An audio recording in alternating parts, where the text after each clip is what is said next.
প্রিয় শিক্ষার্থীরা, আজকে আমি তোমাদেরকে এসএসসি 2024-25 শিক্ষার্থীদের জন্য 4.2 এর লগারিদমের মান নির্ণয়ের অঙ্কগুলো করো, সেই অঙ্কগুলো আমি করে দেওয়ার চেষ্টা করব। এই মান নির্ণয়ের অঙ্কগুলো এত সহজ, তোমরা একবার ভালো করে মনোযোগ দিলে বুঝতে পারবে যে কত সহজ। তো শুরু করা যাক। এই সহজ অঙ্কগুলো করার আগে আমরা দুইটি সূত্র আগে শিখে নিই। 1 নম্বর সূত্রটা হলো log a to the power a is equal to 1, অর্থাৎ ভিত্তি এবং পাওয়ার যদি একই হয় তাহলে আমরা কি লিখব? 1 লিখব। আর যদি log a to the power a তারে পাওয়ার যদি r থাকে তাহলে আমরা লিখব r log a to the power a। এই দুইটা সূত্র দিয়ে আমি এই তিনটে অঙ্ক করে দেওয়ার চেষ্টা করব। শুরু করা যাক। ক নাম্বার সলিউশনটা দেখো, ক নাম্বার সলিউশনটা log এটি হবে 3 হবে, হ্যাঁ 381।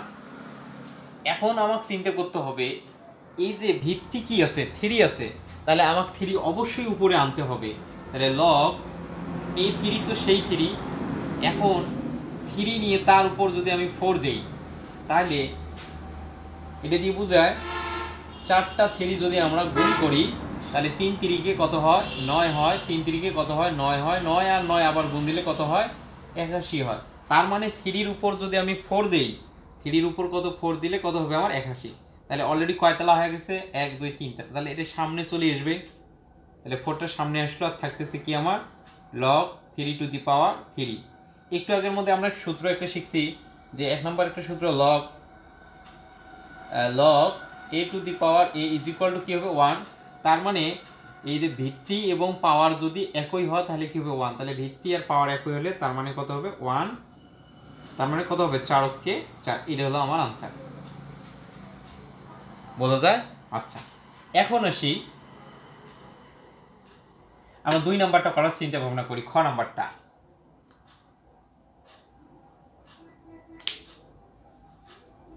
নাম্বারটা বলা আছে যে log 5 এর 3 মূল, 5 এর 3 মূল। আচ্ছা, এই অঙ্কটা করার জন্য আমার একটা কাজ করতে হবে। এই জায়গার মধ্যে আমার কি আছে বলো তো? ভিত্তি কি আছে? 5। তার মানে আমাকে 5 আনতে হবে। আচ্ছা, 5 রাখলাম। আমরা একটা সূত্র জানি, যদি এমন থাকে তার মানে 1 ভাগ কত হবে? n হবে। তার মানে এইভাবে আসতে হবে। দেখো এইদিকে এই 5 তো আমার যেমন আছে অমন থাকলো, এই 5 যেমন আছে অমন, কিন্তু এই 3 আর রুট মানে কি 1 ভাগ কি হবে? 3। আরেকবার বলি আমি, এই যে 5 ঠিক আছে, এটা তো আগের 5 বেস হিসেবে, কিন্তু এই 5 যেভাবে আছে ওইভাবে রাখছি, শুধু 3 আর রুট। তাহলে আমরা একটা সূত্র জানি যে n মানে n রুট হলে কি হয়? 1 ভাগ n হয়। তাহলে এটি যদি 2 হয় তাহলে এই জায়গায় হবে 2। এখানে যদি কি হয়? 3 যদি হয় তাহলে 1 ভাগ হবে 3। এর ভিতরে যা আছে তাই থাকবে। যদি এরকম হয় 7 রুট 5, তার মানে এই 5 ঠিক আছে, উপরে হবে 1, নিচের মধ্যে কত হবে? 7। তার মানে এই 5 ঠিক আছে, 3 আর রুট মানে কি হবে? 1। তাহলে 1 2 3 তলা হয়ে গেছে। এই জিনিসটা কোথায় চলে আসবে? সামনে চলে আসবে। তাহলে 1 ভাগ 3 আর থাকতেছে রুট 5 টু দি পাওয়ার 5। তো এটা যদি একই হয়, বেস এবং যদি পাওয়ার যদি একই হয় তাহলে কি হয়? 1 হয়। তাহলে 1 দিয়ে এটা গুণ দিলে অতকে অত, তাহলে এককে 1 আর নিচের মধ্যে এটা হলো কাঙ্ক্ষিত উত্তর। আচ্ছা, এইবার আমরা দেখি গ নাম্বারটা। আচ্ছা, গ নাম্বারটা বলা আছে যে log 4 to the power 2।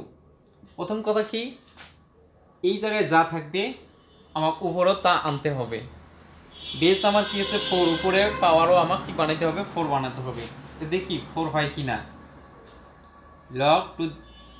log 4 to the পাওয়ার 4 দিলেন, কিন্তু 4 কি দিলেন? আসলে কি এটি 4 দিলে শর্ত মেলে না? উপরে আছে কত? 2 আছে।